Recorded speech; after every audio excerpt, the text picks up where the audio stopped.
Yang tarawih, yang terlalu rajin tarawih bagus, bukan nggak bagus, bagus.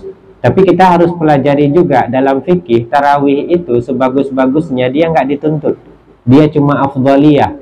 Tapi sholat yang dulunya tertinggal dia itu dituntut sampai kapanpun ceritanya.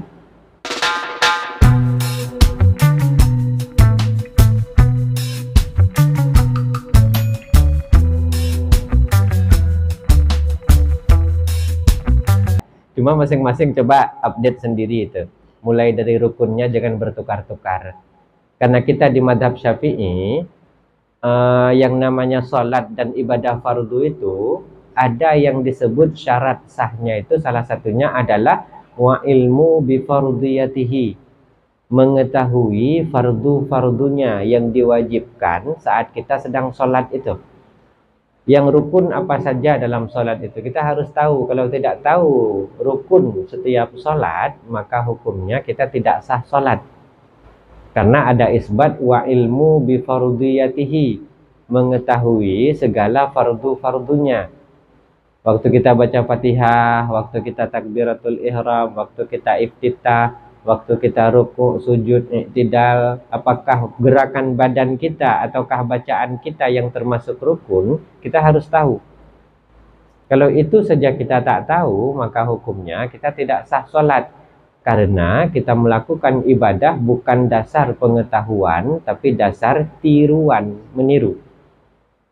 Karena sampai detik ini kita baca Fatihah banyak itu yang bukan dari berguru, tapi dengar dari kecil imam baca Fatihah di masjid di Menasah. Nggak ada yang spesial baca Fatihah, ngafal Fatihah, buka kitab, buka Quran.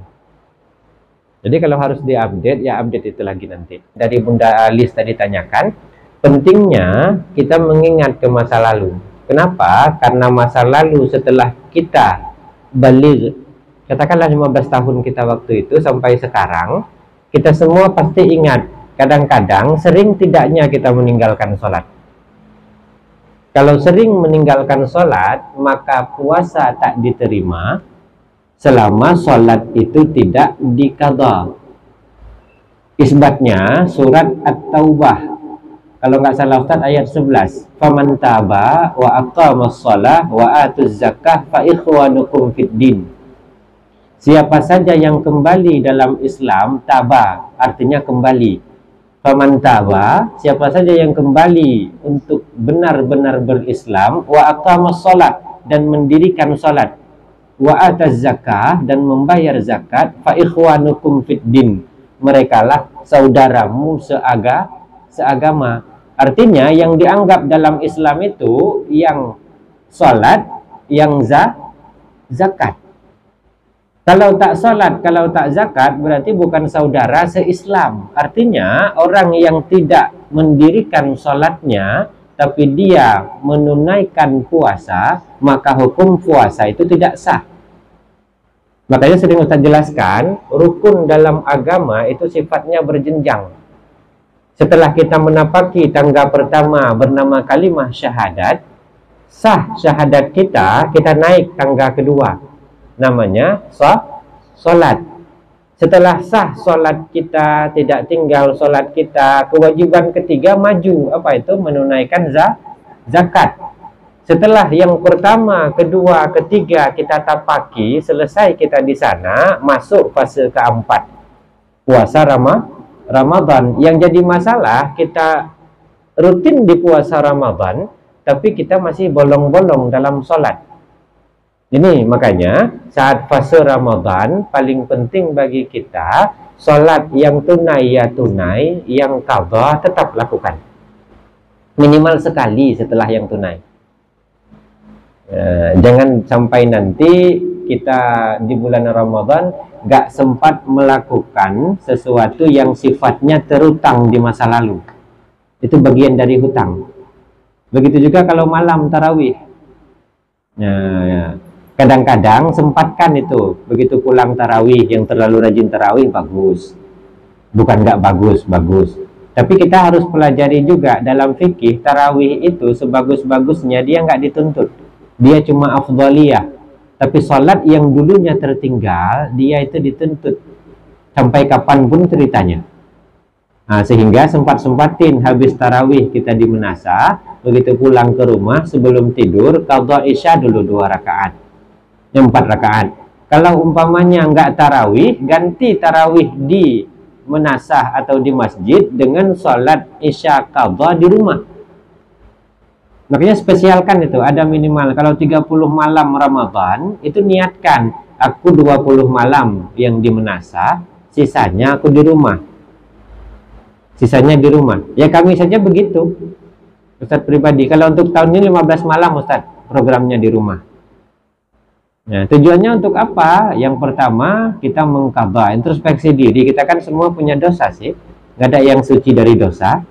Introspeksi diri. Dapat 3 kali kita qadha isya setelah isya tunai, berarti baru 12 rakaat. Jadi, habis itu mau ngapain? Itu lebih penting. Nah, jadi bayangkan kalau kita bisa melakukan itu, insya Allah sedikit demi sedikit kita nyicil pada Allah. Karena Allah Ghafur, Maha Pengampun, insya Allah kalau belum habis tercicil niat sudah ada sambil melakukannya perlahan demi perlahan, fa'fu anhu, dimaafkan oleh Allah. Kalau keburu dipanggil nanti. Yang jangan kita merasa begitu kita udah baik sekarang kita lupa di masa lalu.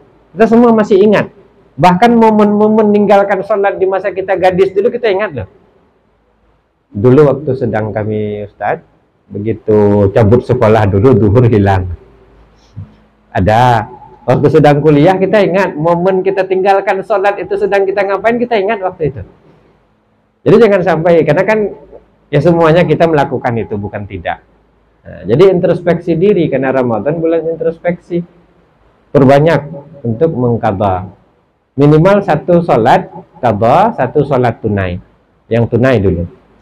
Ngeluh subuh tadi pagi, yang pas waktunya, itu kan ada sekitar bisa muat lagi sekitar 5 kali qadha di situ. Nggak usah ambil 5 kali, ambil sekali saja. Bahkan Ustadz pribadi, maaf, di masjid tadi pagi subuh kemarin Ustadz di Masjid Panti Baru, karena memang kena jadwal ceramah di sana.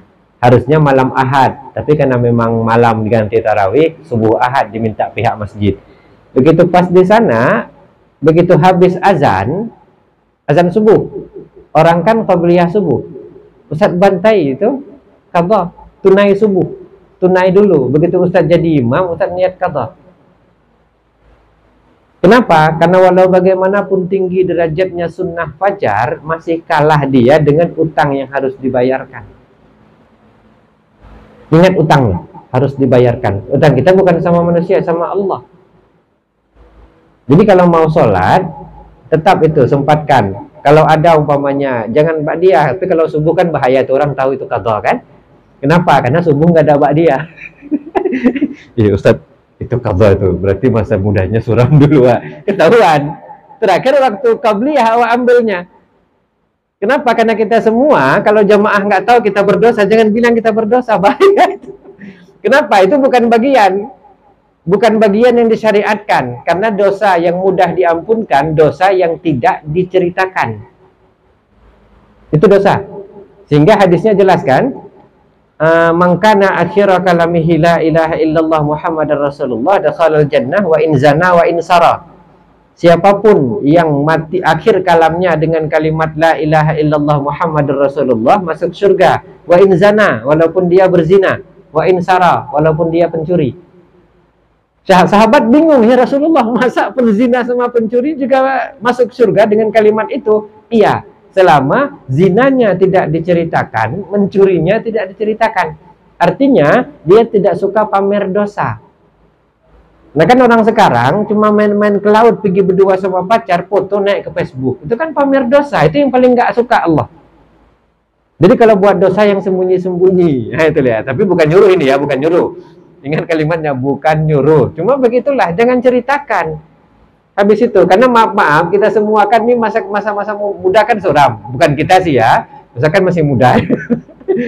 Yang masa-masa muda suram dulu kan banyak tuh.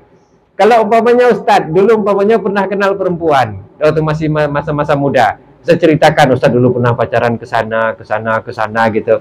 Terakhir kalau yang dengar murid-murid Ustadz aja dulu pernah pacaran bisa salim ini. Itu kan terakhir orang itu melegalkan, membolehkan. Lebih bagus kalau pernah buat dosa jangan ceritakan, karena dosa itu yang diceritakan, sempat yang menceritakan itu ahli ilmu, jadi background dasar itu. Gak nyan mendang dan bubut dosa aja mun jut kabu. Berarti nggak masalah kan begitu, bahaya. Jadi background itu yang ditanamkan, sehingga kalau kita melakukan dosa jangan ceritakan. Taubat pada Allah, karena Allah Maha Penutup aib. Itulah yang buat Allah marah kalau kita membuka aib sesama. Semua amal ibadah kita diberikan kepada orang yang kita buka aibnya. Kenapa? Karena Allah penutup aib. Kalau Allah membuka aib, Ustaz nggak berani duduk di sini untuk ngomong sebagai orang yang mendidik, sebagai penceramah, tidak mau. Kalau Allah buka aib kita, dan kita semua nggak ada yang berani menengadahkan wajah, saling melihat kalau Allah membuka aib kita. Karena Allah menutup aib kita, Ustaz duduk di sini pede ya, Wak. Dan Bunda dengar di situ pun pede. Kenapa? Karena Allah menutup aib kita. Makanya kita jangan buka aib saudara, aib sesama, aib karib kerabat, aib sahabat, jangan dibuka. Aib sesama muslim tutup setutup-tutupnya. Oke, itu dulu yang paling penting. Ingat, qada salat. Itu yang paling penting. Sampai situ dulu, mungkin ada pertanyaan.